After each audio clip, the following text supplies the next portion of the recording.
It can be really frustrating when you settle in to watch some TV, but your screen doesn't turn on. But before you go out and purchase a new TV, you might be able to fix it. Well, in today's tech video, I'm going to show you how to troubleshoot and fix your Insignia TV if it won't turn on and you have a black screen.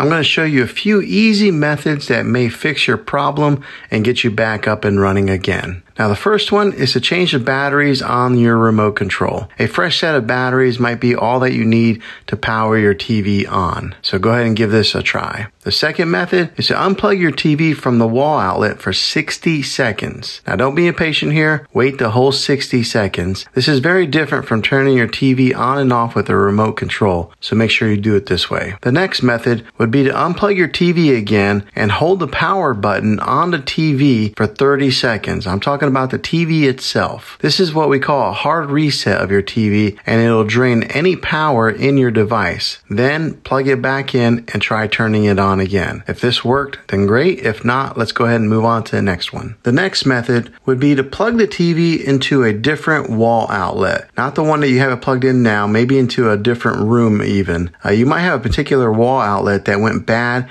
and doing this will make sure that you're getting the correct power source to your TV. The last thing to try would be to check all the cables that are plugged into your TV. Make sure they are all the way plugged in. Sometimes a power cable can get loose and not give your TV the connection that it needs to power on. Now, if that doesn't work, well, then you might have to buy a new TV. Sometimes it's better just to buy a new TV than to get one repaired because of how TVs have come down in price these past few years. So I'll put a few links in the description down below of some recommended TVs. Well, thanks for watching this video, guys. Hopefully it was helpful for you. If it was, go ahead and click a thumbs up on it. Go ahead and subscribe to my channel. I make tech videos all the time, and I would love to have you back in the next one. Take care.